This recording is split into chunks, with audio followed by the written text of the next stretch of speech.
નમસ્કાર દોસ્તો, સુપરફાસ્ટ તાજા સમાચારમાં તમારું સ્વાગત છે। દેશ, દુનિયા અને ગુજરાતના તાજા, મોટા અને સૌથી મહત્વપૂર્ણ સમાચાર જાણીએ તે પહેલા તમે ચેનલમાં નવા હોય તો ચેનલને જરૂરથી સબસ્ક્રાઇબ કરીને વિડીયોને લાઇક કરી દેજો।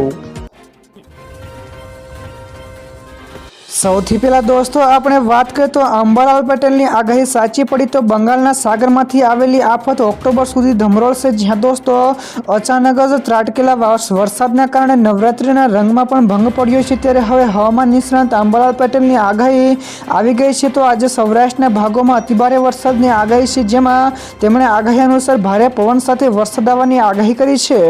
તો ખાસ કરીને સૌરાષ્ટ્રની વાત કરીએ તો જેમાં જૂનાગઢ, અમરેલી, પોરબંદર અને દ્વારકાના ભાગોમાં અતિભારે વરસાદની આગાહી કરી છે।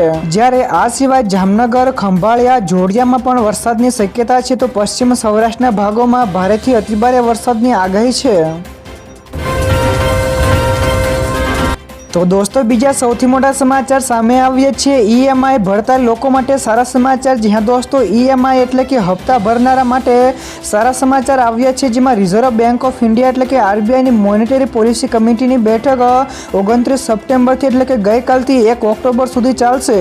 તો એસબીઆઈના રિપોર્ટ્સ અનુસાર આરબીઆઈ રેપો રેટમાં 25 બેસિસ પોઈન્ટનો ઘટાડો કરી શકે છે, જેનાથી ઈએમઆઈમાં ઘટાડો થવાની પણ શક્યતા છે। તો મોટાભાગના અર્થશાસ્ત્રીઓ પણ આ ઘટાડાની આશા રાખી રહ્યા છે। જો કે આઈસીઆરએ અને આઈડીએફસી ફર્સ્ટ બેંકના અર્થશાસ્ત્રીઓએ ઓક્ટોબરમાં રેપો રેટ યથાવત રહેવાની શક્યતા પણ વ્યક્ત કરી છે। તો દોસ્તો ત્યાર પછી આગળ વધુ એક સૌથી મોટા સમાચાર મળ્યા છે। માધવરાયજી મંદિર ફરી એકવાર જળમગ્ન। જ્યાં દોસ્તો ભારે વરસાદના કારણે ગીર સોમનાથ જિલ્લામાં સરસ્વતી નદીના કિનારે આવેલું પ્રાચીન માધવરાયજી મંદિરમાં 12 થી લઈને 15 ફૂટ પાણી ભરાઈ ગયું છે, જે કારણે પૂરની પરિસ્થિતિનું નિર્માણ થયું છે। તો દર વર્ષે ચોમાસાના સમયે આવી જળ પરિસ્થિતિ જોવા મળે છે। તો આ વખતે ભારે વરસાદના કારણે મંદિરનો ફરી એકવાર પાણીમાં ગરકાવ થઈ ગયો છે। તો ઉલ્લેખનીય છે કે આ પહેલા પણ 19 ઓગસ્ટના રોજ પણ માધવરાયજીનું મંદિર જળમગ્ન થયું હતું।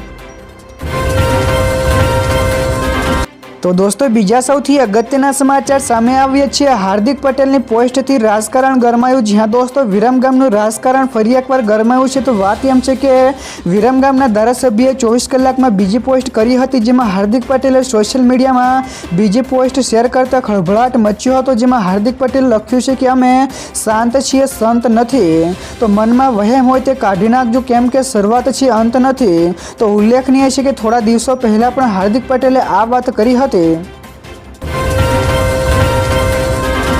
ત્યાર પછી દોસ્તો આગળ વધુ એક સૌથી અગત્યના સમાચાર મળ્યા છે। ભારત અને અમેરિકાની ખુલ્લી ધમકી। જ્યાં દોસ્તો અમેરિકાના વાણિજ્ય સચિવે એક મીટિંગમાં કહ્યું કે ભારત, સ્વિટ્ઝરલેન્ડ અને બ્રાઝિલ સહિતના અનેક દેશોને સુધારવાની જરૂર છે। તો એક ચેતવણી પણ આપી છે કે આ દેશોએ પોતાના બજારો ખોલવા જોઈએ અને અમેરિકાને નુકસાન પહોંચાડે તેવા પગલાં ના લેશો, તો જેના કારણે આપણા સંબંધો મુશ્કેલીઓનો સામનો કરી રહ્યા છે। તો જો ભારત અમેરિકાને માલ વેચવા માંગે છે તો તેણે ટ્રમ્પ વહીવટી તંત્રની શરતો સ્વીકારવી પડશે।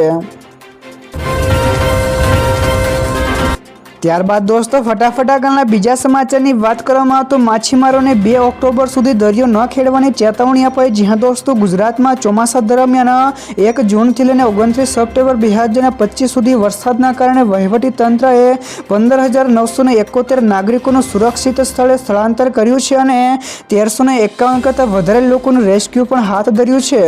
તો ભારતીય હવામાન વિભાગે પણ દરિયાકાંઠાના વિસ્તારોમાં માછીમારોને 29 સપ્ટેમ્બરથી એટલે કે ગઈકાલથી જ 2 ઓક્ટોબર 2025 સુધી દરિયો ન ખેડવાની ચેતવણી પણ આપી છે, જેથી સુરક્ષા જળવાઈ રહે। તો દોસ્તો બીજા સૌથી મહત્વપૂર્ણ સમાચાર સામે આવ્યા છે। દ્વારકાના વર્તુ 2 ડેમના દરવાજા ખોલાયા તો 14 ગામોને એલર્ટ કરાયા। જ્યાં દોસ્તો દેવભૂમિ દ્વારકા જિલ્લામાં ભાણવડ પંથકમાં ગઈકાલે ભારે વરસાદ વરસ્યો, તેમજ ભારે વરસાદની આગાહીના પગલે વર્તુ 2 ડેમના દરવાજા ખોલવામાં આવ્યા છે। તો આથી નદીના પાણીની આવક વધતા નીચાણવાળા વિસ્તારમાં 14 ગામના લોકો માટે એલર્ટ જાહેર કરવામાં આવ્યું છે। તો લોકોને સુરક્ષા તેમજ સલામતીના પગલાં લેવા માટે પણ તંત્ર દ્વારા જણાવવામાં આવ્યું છે।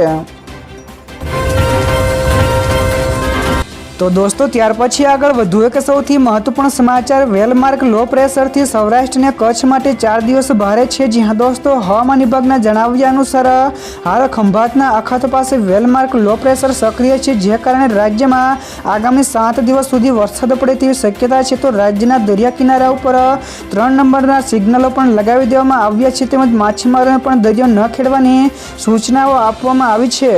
તો સૌરાષ્ટ્ર અને કચ્છમાં પણ આગામી 4 દિવસ ગાજવીજ સાથે ભારેથી અતિભારે વરસાદની આગાહી કરી છે। તો લોકોને સાવચેત રહેવાની પણ અપીલ કરાઈ છે। ત્યાર પછી દોસ્તો આ સિવાયના બીજા સમાચારની ઝડપથી વાત કરવામાં આવે તો માર્કેટિંગ યાર્ડોમાં ખેડૂતોના પાકોને નુકસાન થયું। જી હા દોસ્તો, જેમાં છે ભાવનગરનું માર્કેટિંગ યાર્ડમાં 25 વર્ષથી ખુલ્લેઆમ શાકભાજીની હરાજીનું કામકાજ કરે છે।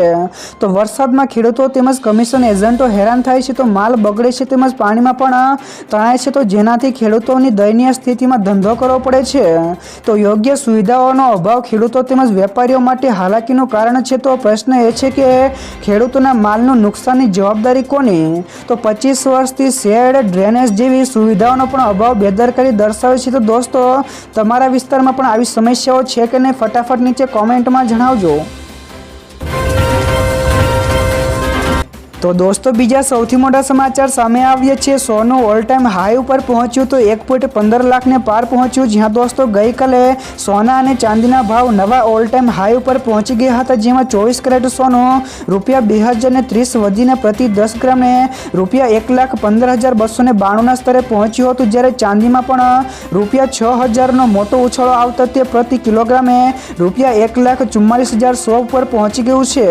તો આ વર્ષે અત્યાર સુધીમાં સોનાના ભાવમાં લગભગ ₹39,000 તેમજ ચાંદીમાં ભાવમાં ₹50,000થી વધુનો વધારો નોંધાયો છે, જે કારણે રોકાણકારો માટે મોટી વાત કહેવાય।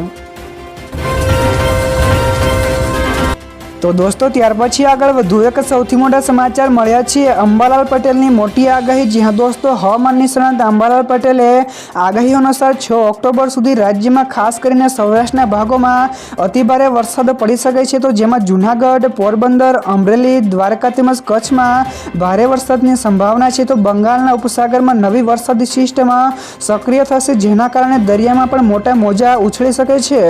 તો 7 ઓક્ટોબર પછી વરસાદ રાજ્યમાંથી વિદાય લઈ શકે છે, જો કે નવેમ્બરની શરૂઆત સુધી વરસાદની અસર રહી શકે છે। તો દોસ્તો બીજા સૌથી અગત્યના સમાચાર સામે આવ્યા છે। ડેમમાંથી પાણી નદીમાં છોડાતા તાપી નદીએ રૌદ્ર સ્વરૂપ ધારણ કર્યું છે। જ્યાં દોસ્તો ઉપરવાસમાં ભારે વરસાદના કારણે ઉકાઈ ડેમમાં પાણીની આવક વધી રહી છે। તો માહિતી અનુસાર હાલ જળ સપાટી 336.32 ફૂટે પહોંચી ગઈ છે। તો ડેમમાંથી 1.40 લાખ ક્યુસેક પાણી છોડાતા તાપી નદી બંને કાંઠે વહી રહી છે અને રૌદ્ર સ્વરૂપ પણ ધારણ કર્યું છે। તો કાંઠાના 15 પરિવારોને સ્થળાંતરિત કરાયા છે, તેમજ ગામડાઓને પણ એલર્ટ જારી કરેલું છે। તો ડેમની ભયજનક સપાટી 345 ફૂટની છે, તો તંત્ર પણ સતર્ક બન્યું છે। ત્યાર પછી દોસ્તો આગળ વધુ એક સૌથી અગત્યના સમાચાર નેપાળ બાદ હવે આ દેશમાં પણ જેનઝેડનું પ્રદર્શન। જ્યાં દોસ્તો નેપાળ પછી પેરુની રાજધાનીમાં પણ જેનઝેડ યુવાનો ભ્રષ્ટાચાર વિરુદ્ધ રસ્તા ઉપર ઉતરી આવ્યા છે। તો હજારો યુવાનોએ રાષ્ટ્રપતિના ઘરે સૂત્રોચ્ચાર કર્યા છે। તો પોલીસ અને વિરોધીઓ વચ્ચે ઘર્ષણ પણ સર્જાયું છે। તો ટીયર ગેસ તેમજ લાઠીચાર્જનો પણ ઉપયોગ કરવામાં આવ્યો હતો। તો આ પ્રદર્શન પેન્શન સિસ્ટમમાં નવા નિયમો પછી શરૂ થયું છે, જેમાં 18 વર્ષથી વધારે દરેકને પેન્શન કંપનીઓમાં જોડાવું ફરજિયાત છે। ત્યારબાદ દોસ્તો ફટાફટ આગળના બીજા સમાચારની વાત કરવામાં તો સીએમ ભૂપેન્દ્ર પટેલે કહ્યું કે ક્રિકેટ હોય કે યુદ્ધનું મેદાન ભારત હંમેશા જીતે છે। જી હા દોસ્તો, ગુજરાતના મુખ્યમંત્રી ભૂપેન્દ્ર પટેલે પાકિસ્તાનને હરાવીને એશિયા કપ 2025 જીતવા બદલ ભારતીય ટીમને હૃદયપૂર્વક અભિનંદન પાઠવ્યા છે। તો ટ્વિટર ઉપર દ્વારા તેમણે કહ્યું કે તમારા દ્રઢ નિશ્ચય, ટીમ વર્ક અને અદમ્ય જુસ્સાએ રાષ્ટ્રને ગૌરવ અપાવ્યું છે। વધુમાં તેમણે ભારપૂર્વક જણાવ્યું કે ક્રિકેટનું મેદાન હોય કે યુદ્ધનું મેદાન ભારત હંમેશા જીતે છે। તો મુખ્યમંત્રીએ ટીમ ઇન્ડિયાને આ ભવ્ય જીતને બિરદાવી પણ છે। તો દોસ્તો બીજા સૌથી મહત્વપૂર્ણ સમાચાર સામે આવ્યા છે. પાકિસ્તાન આતંકવાદીઓની ફેક્ટરી છે. જ્યાં દોસ્તો UNGAના 80મા સત્રમાં વિદેશ મંત્રી એસ જયશંકરે પાકિસ્તાનની આકરી ટીકા કરી છે અને વૈશ્વિક અને પ્રાદેશિક મુદ્દાઓ પર ભારતનું વલણ રજૂ કર્યું હતું. તો પહેલગામ હુમલાનો ઉલ્લેખ કરતા તેમણે કહ્યું કે પાકિસ્તાન ઔદ્યોગિક સ્તરે આતંકવાદ ચલાવી રહ્યું છે. તો આ સિવાય આતંકવાદીઓની જાહેરમાં પ્રશંસા થાય છે, તો તેથી આતંકવાદને પણ ભંડોળ પૂરું પાડવામાં બંધ કરવું જોઈએ. તો આતંકવાદ સામે લડવું એ અમારી ખાસ પ્રાથમિકતા છે. તો આ સિવાય તેમણે કહ્યું કે પાકિસ્તાન આતંકવાદીઓની ફેક્ટરી છે. ત્યારબાદના બીજા સમાચાર. વર્ષના અંત સુધીમાં રશિયાના તેલ ઉપર પ્રતિબંધ. તો રિલાયન્સ અને નાયરાને સીધો ફટકો. જ્યાં દોસ્તો યુક્રેનમાં ડ્રોન હુમલાથી હતાશ રશિયાએ વર્ષના અંત સુધી તેલ નિકાસ સ્થગિત કરી દીધી છે. તો આ નિર્ણય ભારત જેવા દેશો માટે ચિંતાનું કારણ છે, જે રશિયન તેલનો સૌથી વધારે મોટો ખરીદદાર બન્યો છે. તો રશિયાના નાયબ વડાપ્રધાને જાહેરાત કરી છે કે દેશને વર્ષના અંત સુધી પેટ્રોલ અને ડીઝલની નિકાસ ઉપર સંપૂર્ણ પ્રતિબંધ લાગશે, જે આ નિર્ણયથી ભારતની ઉર્જા જરૂરિયાતો ઉપર ગંભીર અસર થવાની શક્યતા છે.